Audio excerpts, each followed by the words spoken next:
Hello and welcome to Fully Express with me, Aisha. And today we're talking about aging. And I titled this podcast, I Haven't Made Peace with Aging, because I haven't. And growing older is a privilege that not everyone gets, sadly. And yet it's undeniable that aging comes with its own struggles. So I haven't made peace with getting older, and I'm really not sure when I will. And I'm genuinely curious about that because when people talk about aging, it's usually one of two things, either fighting it with all the serums and the anti-aging products and injectables, and I'm big on serums, I've got to say, or the acceptance version that aging is a privilege, we should grow old gracefully. And there's even a shift lately around the words that we use around the anti-aging products. And instead of calling them anti-aging, they're now being called pro-aging. And, I don't know if they're the same. But regardless of these different perspectives people have on aging, for me, there's a real grief in aging. And I don't want to be 20 again. I really don't. I don't want to be young. I'm happy with my actual age. And it's not like I was a supermodel in my youth and I'm now mourning the loss of some ethereal beauty. I was just an ordinary woman. But the grief that I'm experiencing is being one person on the inside and seeing someone else looking back at me in the mirror. And some of it as well, some of the grief, it's also that sense that time is running out. You can hear that clock ticking. It's even louder than the biological clock, surprisingly. And it's that time is running out to do all the things I thought I might do. And there's parts of being a woman that are now being closed off to me. There's like a door shutting or slamming actually in my face. And it might even be doors that I didn't especially love, like my period. I'm perimenopausal, still menstruating, and like most women, I haven't loved having a period every month for decades and decades, especially when I was younger and had very heavy cycles. And I've known we've made strides to, celebrate periods and design our lives around our cycles and stuff. But at the end of the day, it is actually quite annoying sometimes to have periods. And I know that when it stops for good, of course, I'm going to be relieved. To be honest, but there's also another part of me that's going to be sad about losing this thing I didn't even like in the first place. And I know that doesn't make any sense. And yet I recently missed a period and I suddenly felt sad at the thought of not having another one. I thought, oh my God, I've had my last period. I'm finally counting down to reaching the menopause. But no, I got my period. And so I'm still in that cycle. But there's another grief for me too about women's biology, and that was the realization a few years ago that I would never have another child. I would never be pregnant again, which I really enjoyed being pregnant. And once I got the hang of it, I also really enjoyed breastfeeding. And even though I don't want another child, and I didn't when that door sort of closed, there's still a sadness that that door is closed for me permanently. I know I have my periods and I could technically get pregnant, but I don't think that's likely. But there's so many of these moments in a woman's life, these thresholds we cross that pass by with no acknowledgement, just a door closing somewhere behind you, and that you only notice when you look backwards and you turn around and that door is slammed shut. And that's sad to me. And I know in other cultures, they have rituals and ceremonies for so many of these changes, from girl to maiden, maiden to mother, mother to wise woman or elder. But in my culture here in Australia, and probably in most of the Western world, there's no acknowledgement. Even I've seen a lot of people lose their parents lately, and there's no real word or acknowledgement to say just how horrendous that is for most people. And I know that aging is a privilege. We all know that, and that we need to be grateful for being able to grow old because so many don't get that opportunity, sadly. And I feel this is especially hard at the moment because I have so many people in my world living with cancer and getting cancer treatment. And some of those people are younger than me, some are my age, some are older, and I've lost many people to various diseases, including cancer.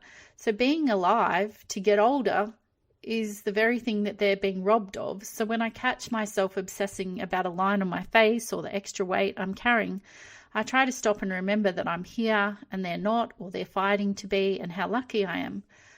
And the gratitude, as real as it is, it actually doesn't cancel out the grief that I feel about my own aging body and brain. I can hold two opposite things to be true at the same time. I've been able to do that since I was quite young.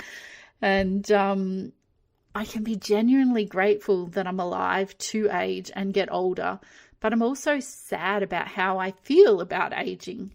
So feeling lucky to be alive doesn't stop me feeling the loss of or loss around aging.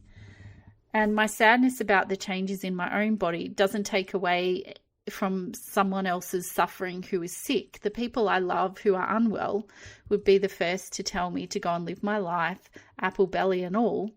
And we know that grief and suffering, there's no competition in any of that. We get to hold the gratitude and the grief in the same two hands.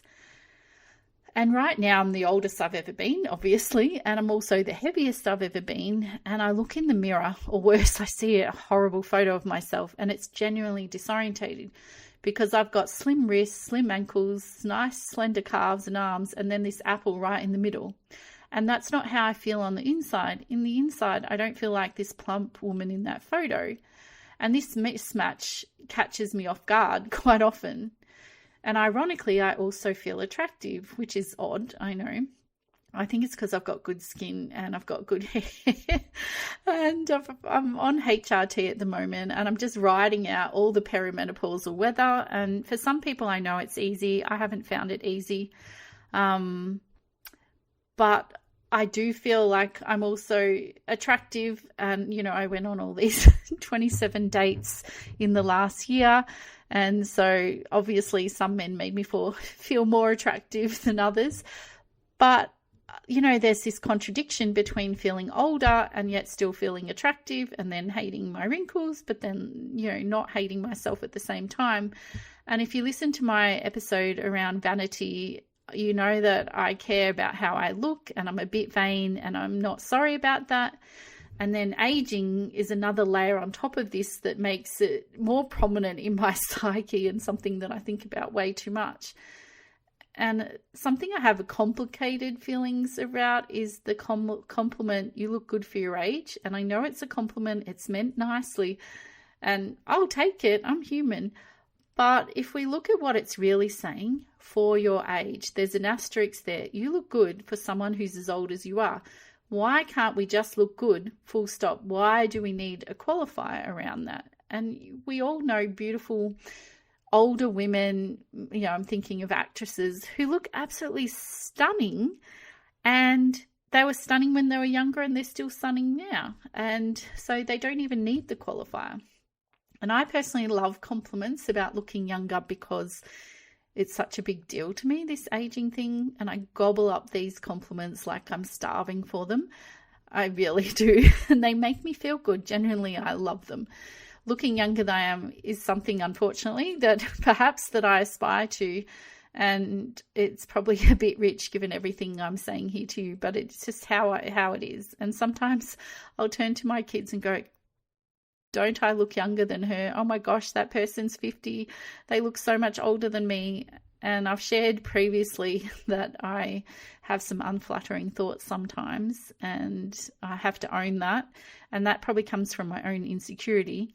And I've really said to my children these sorts of things, and they roll their eyes. But one day they might actually understand why I soak it all in when they're older themselves. But all of this comes back yet again to the story that we've been handed to our whole lives as women, that our value is in how we look. And it's not just from me. I think I have some internalized misogyny around this, where I'm thinking the same thing, even though I know our value shouldn't be based on our appearance. But, you know, I think we all feel that pressure. And then we also have to deal with everyone's bloody opinions about how we are choosing to age, or, well, I don't know if we're choosing, but how we're responding to aging. And I feel like I'm getting whiplash from everyone with an opinion about how to age. I mean, you only have to go on Facebook, right? Fight it, don't fight it, get the injectables. How dare you get injectables? Go grey, don't you dare let yourself go. Age gracefully. And I don't think I want to age gracefully, even though I love the word grace so much. I named my daughter Grace. To me, gracefully has come to mean age quietly, don't complain, don't make us look at it, disappear politely. And I think where a lot of us are not interested in disappearing politely, I'd rather age honestly and loudly even. And it's not even about my face so much, even though I worry about those lines. There's another part of me that's also worried about the life I thought I'd have by now. You get to a certain age and you catch yourself measuring the life you've lived against the one you've pictured when you were so much younger. I imagine that at this age I would be married still and living with my husband and children, that we'd have a plan for our retirement and more money in the bank than I currently do, and that I'd be fit and healthy. And this has been a goal since I was very young and have struggled with my health for most of my life. But instead, I don't feel that great. I've gained weight. I'm dating someone really lovely, but I don't live with him. I live with my children and their 2 cats. I thought my business would be further along than it is. And this year I'm even making less money than I did last year, which has been genuinely stressful. And at this stage, the gap between the life I imagined and the life I have stops feeling like not yet. And now it's starting to feel like maybe never. And I really feel the grief of that. It's one thing to have not done it yet and it's on my to-do list and it's another, or my bucket list, but it's another to wonder if the window's closing forever and I will never get to do some things. And I feel the disappointment in the gap between my expectation of the life I would have and the reality of the life that I have. And the current reality isn't bad, though it's a lot more mundane than I imagined and a lot more cleaning that has to be done. And it's definitely different to what I've anticipated. I also have a bad habit of comparing myself to women who've done more than me. I have some amazing mentors in my life and I don't put them on a pedestal, but they do seem to have their shit together and are doing successful launches in their business and making good money. And then I have to remind myself, I spent 15 years caring for an unwell child. 90% of my energy for 15 years went there. And when I remember that and I try to find some compassion for myself because I didn't waste that time, I spent it on the most important thing I'll ever do, but also the hardest thing I've ever done, to be honest. And then I think about everything I have made, music, books, a business that I love that has kept a roof over my family's head for years now, and the fun things I'm building right now in real time, like my Substack publication. And I've got to remind myself, I haven't done nothing with my life. I've done a great deal. Things I haven't even shared with you yet, like growing up in India while my mum studied with the Dalai Lama, working as an aid worker with Thai sex workers and then Burmese refugees, and even sponsoring a Karen Burman refugee to Australia. So I've done a lot of things, especially when I was younger. But then I was thinking, what if even justifying this to myself like I am here is a problem?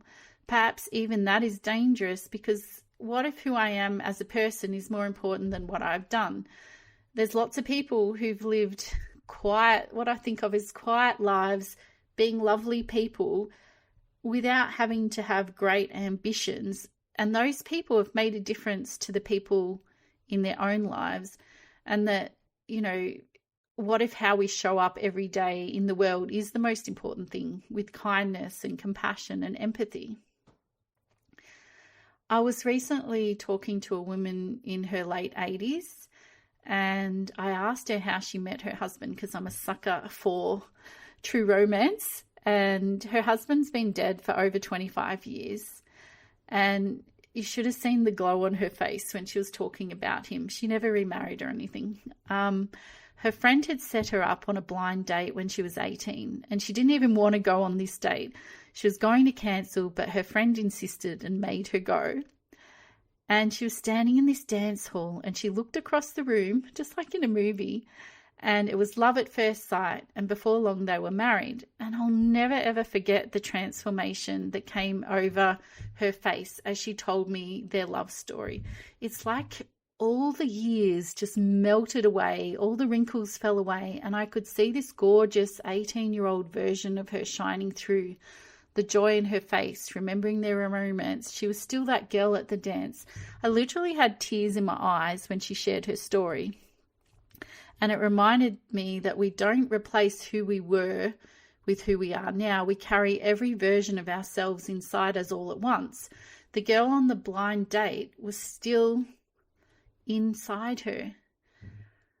And for me, there's this child in me who had a tough upbringing, the young woman at university trying to find her career path and changing degrees, the woman who thought she'd never be able to become a mother, and then suddenly finding herself pregnant in a new relationship with a not very well man, and the woman who fled family violence, and the woman I am now who's mothered 2 children. All of these versions of me coexist, even if the mirror only shows the latest version, the most up-to-date version. And it reminds me of when I was 17 and my grandmother, Minnie, who was the light of my life, was in her early 80s, and we were standing in her bathroom. She had gorgeous long silver hair that she would roll up and pin. She was a British lady. And she looked at me in the mirror while she was standing there brushing her beautiful hair. And she said, "I don't recognize the person in the mirror. I don't feel like that on the inside." And she still felt like her younger self while the mirror kept showing her someone she didn't recognize. And I could see in that moment that it was hard for her to reconcile the face in the mirror with how she felt on the inside. And I remember hearing it and thinking it was just a story about being very, very old. But it wasn't, because I'm in my 50s and I'm already feeling it. That feeling that the inside doesn't match the outside. And it hasn't waited until I'm 80 and look really, really old. And my reflection began drifting away at some stage from my own perception of myself. And I think I have seen this in myself and other women. After becoming mothers, we still don't feel like ourselves when we look in the mirror. And this can happen over time. But earlier this year, after feeling unwell for a couple of months, I woke up one morning and got a fright when I looked in the mirror. I literally looked like I'd aged 10 years overnight. I suddenly had these horrendous big black bags under my eyes, and I was really shocked, to be honest. I'd never had eye bags before, like never. It's really weird. Because I see sometimes when my daughter's tired, she has some black bags under her eyes, and I literally went my whole life without them until recently. So I guess I should be grateful for that. But seeing them in the mirror really impacted me. I quickly went out to the pharmacy and bought some very expensive eye cream, and I doubled down on my face routine. I'm really into lymphatic drainage and gua sha stuff, and I watched countless reels on Facebook on how to hide the bags with concealer and color corrector. So, that was a shock. And every one of us, we're aging in real time, and suddenly time might catch up with us overnight, and we might be feeling like ourselves on the inside and meeting a version of ourselves that doesn't quite align to our internal view when we look in the mirror. And I do want to come to peace with aging, even though I haven't yet, because I'm wasting way too much energy on it, just like I've wasted way too much energy on worrying about my weight for 30 years. I don't want to waste this time that I have left, this precious time that could be used for so much more amazing things, right?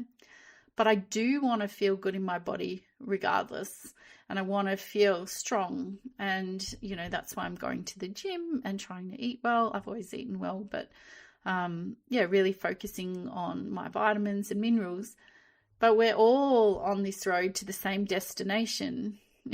None of us gets out of here alive. I have a card deck with that title from when I trained as a death doula. And it's hard to imagine ourselves not being alive. I can't get my head around not being here in the future, even though I know it's inevitable. And even when I think about loved ones who have died, there's still a part of me that can't quite believe that I'm never ever going to see them again. Like my stepdad, who died last year, or my grandmother. I would love them just to walk into the room right now, and I would hug them, and I think that would be less surprising than the fact that I'm never going to see them ever again. Now, I don't have this aging thing worked out. I'm still in the thick of it, and maybe you are too. And I'm sure more things will come up as I grow older that I'll find challenging, especially around the physical aspects of it in terms of mobility.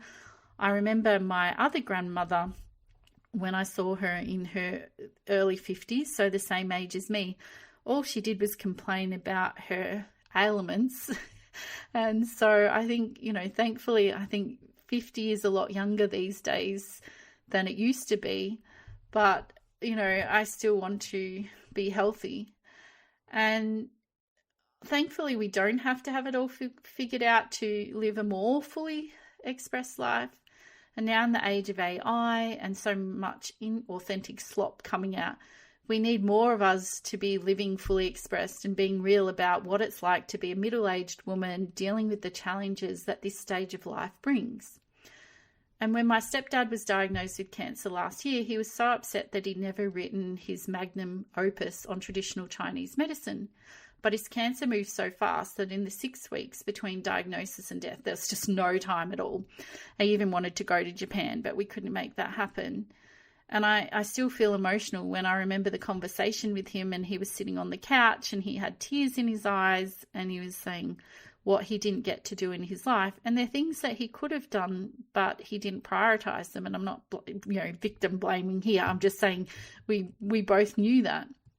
And this is why I care so much about living a fully expressed life and started this podcast after that. I don't want to reach the end of my life wishing I'd done something different.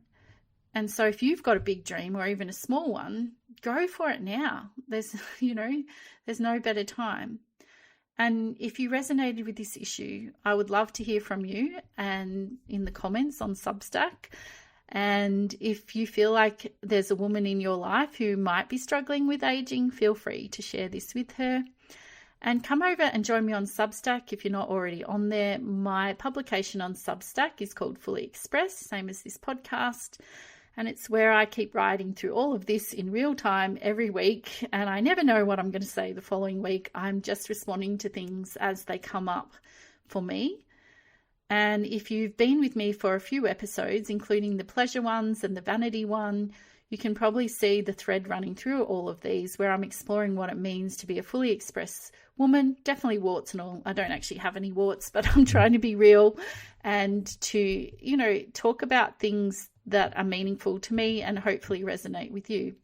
And if you're a free or paid subscriber on my Substack, you also get access to the pleasure switch meditation. I always have trouble saying that, to keep. So pop over to Substack and look up Fully Expressed. It'll be in the show notes too, if you're not already listening to this on Substack.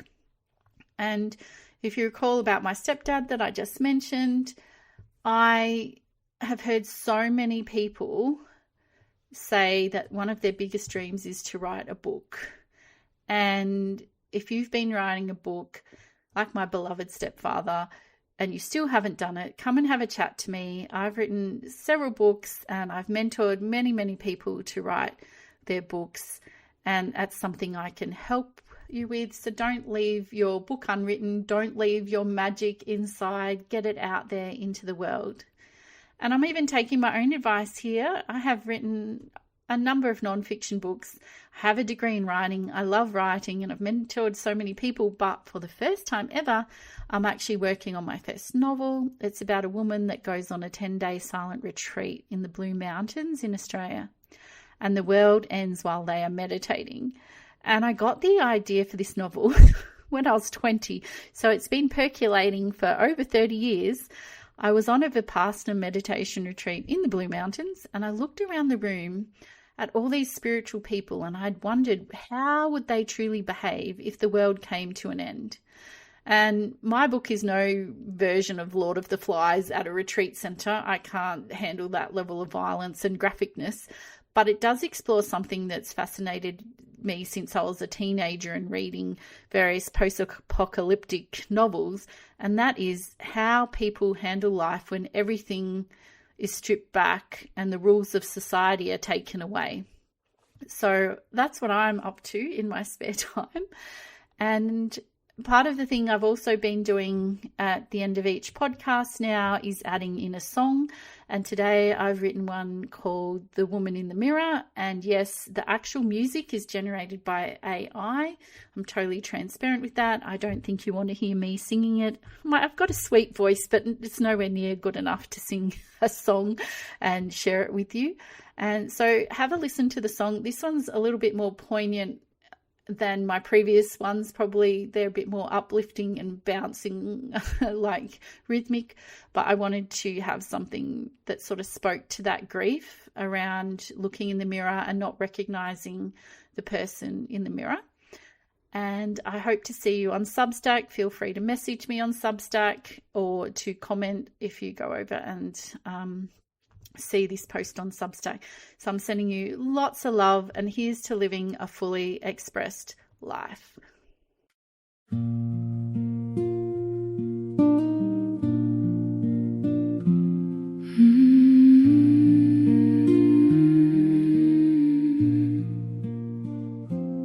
I still dance around the kitchen, still laugh until I cry. Still make plans like I've got forever, still lose all track of time. But then I catch my reflection in the corner of my eye, and for just a second I wonder who she is. When did I become the woman in the mirror? I swear she wasn't there just yesterday.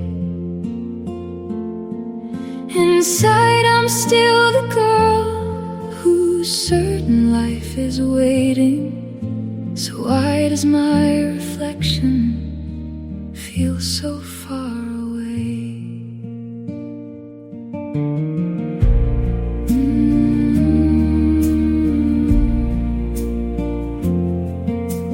Nobody warns you, it isn't one big day. It's 1,000 tiny moments that quietly slip away. Sometimes it's not the mirror, it's the photograph instead. The woman smiling at the camera doesn't feel like me at all. I've mourned so many other people, I never thought I'd mourn myself. I miss looking in the mirror and seeing the me I know looking back. When did I become the woman in the mirror? I know she's lived my life, I know she's carried me, but some mornings I still look twice, just to make sure it's really me.